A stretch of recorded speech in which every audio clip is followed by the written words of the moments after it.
I'm Bill Greenwater, and this is Call of Plastic. Our mission today is to recon the big bucket of Army men from SCS Direct. This set features 37 soldiers in an array of poses, along with an assortment of vehicles and props. These are the same guys that produced the big bucket of World War II Army men, which was fantastic, and we're eager to get to this one.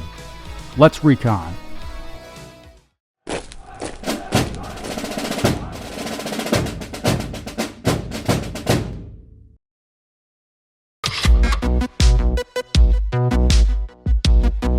Installation.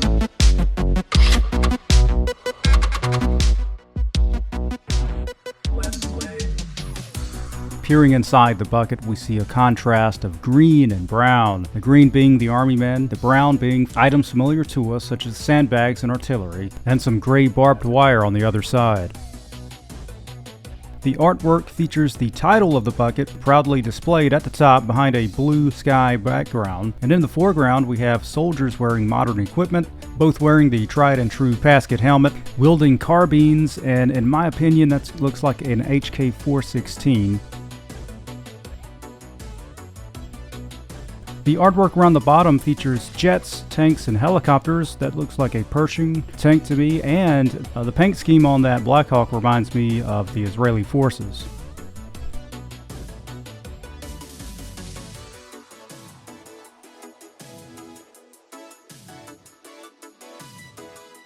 Coming to the other side, we've got images of munitions falling down.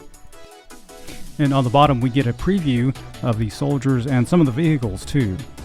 These buckets also come with a convenient carry handle that does appear to be sufficient for the weight of the bucket. And now we move on to opening this thing.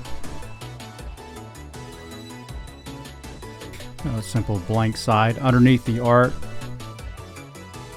Now we'll take one last look inside before the deployment.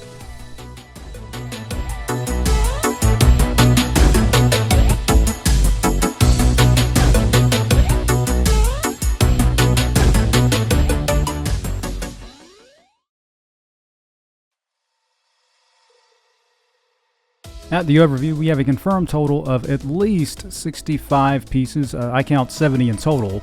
As far as the Army men go, we have 12 stances. All are randomized. And it's here at the overview that we have discovered something very disappointing about this set. Most of the poses aren't actually firing. They're either standing or walking or making some sort of hand gesture, but no one's actually pointing their weapons. In fact, the only guys that look like they're ready to engage an enemy force are just these 6 guys here on the front. Got these 2 guys on the grenade launcher, but they're not even looking down the sights. Then you have 3 guys, looks like they're on the javelin. Then you have this one guy kneeling, what looks like a sniper rifle in his hand. And that's it. That's all the guys that are engaging the enemy forces. Everybody else is just standing around, hanging out. And that is such a disappointment because these molds really are of a good quality. You see they have that nice square base on the bottom. I think this set could have been made great if they just added a couple of molds, at least a standing rifleman, maybe one more other type of mold that were firing. As I said, you look around and no one's engaging the enemy. You just got 6 guys up front doing the shooting. And 31 other guys are either in static poses, standing, or they're just walking around. So I like what SCS is doing in general. They have a lot of different types of buckets, but for this particular set, I would suggest adding at least a standing rifleman that's engaging the enemy. All right, cue music for inspection lineup, please. For the price, the quality in these soldiers is actually quite nice. They feature detailing along the front and the back. You can see gear that's reminiscent of what we would have used in the 1990s, 2000s era. I'm getting some Desert Storm Kosovo vibes. So that Pasket gear, talking about the helmet and the flak jacket there primarily, that was introduced during the 1980s. That's when the US military was going through a modernization period, taking the lessons we learned in Vietnam and making our forces better. Some of the guys are in possession of American-made weaponry here. Looks like he has an M16A2. The guy coming up next to him, that looks like it's either an M16 without a mag or perhaps an M60. Now, they're not all carrying American-made weapons. There are at least a couple of the molds that are carrying different weapon platforms. One of them looks like a G36, and that's in the sniper, coming around in just a minute.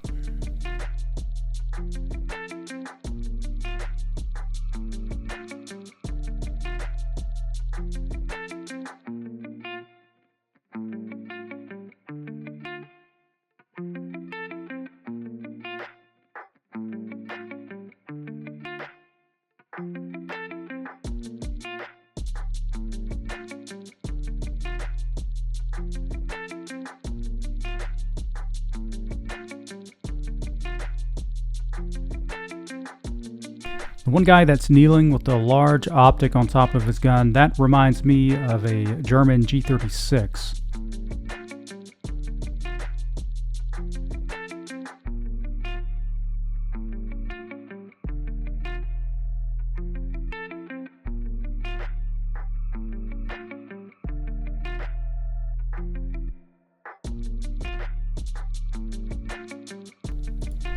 These guys stand at approximately 2 3/16.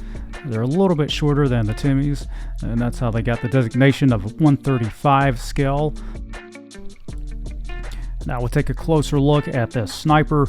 This guy's really cool. He's got that huge optic there that looks like it could be a night sight as well.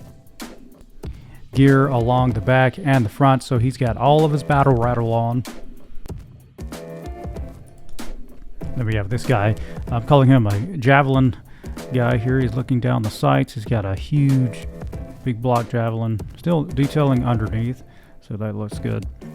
These guys, they feel, the plastic feels sturdy, but it does feel like it would snap easy on you, but you don't have to worry about them falling over, not with these broad bases.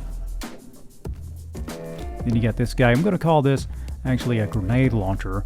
He's got an optic on top there. He's got it arched upward to get some distance as he's firing at the enemy.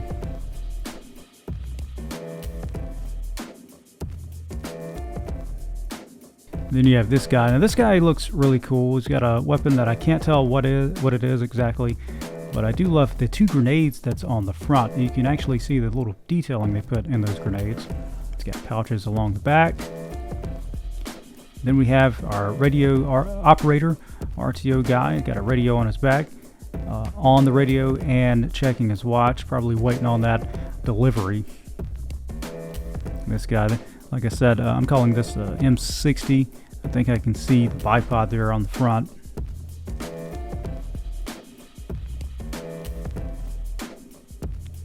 This guy's welding the M16A2. What I appreciate about these guys too is that they're fully laden with the combat gear. You got rucksacks along their backs, and then you have a gun belt with canteens and other pouches around the waist. So I really appreciate that amount of detail.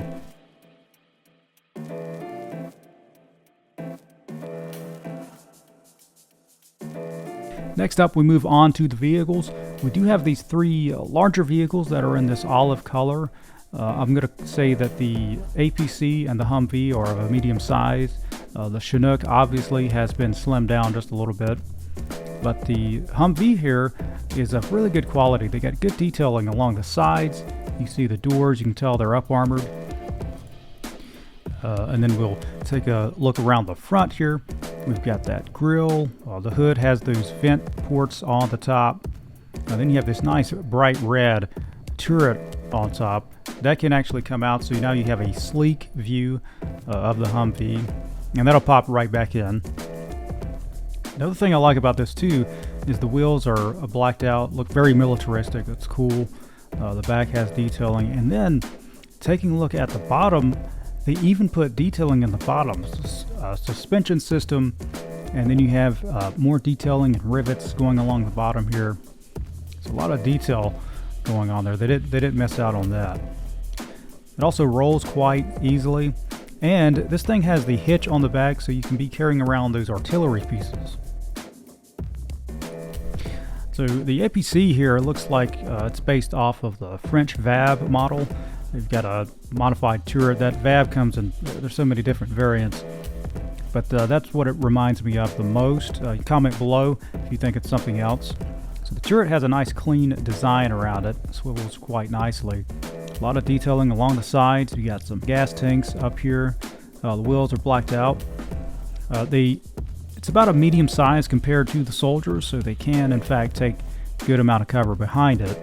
Now, if you look underneath this, you have detailing underneath.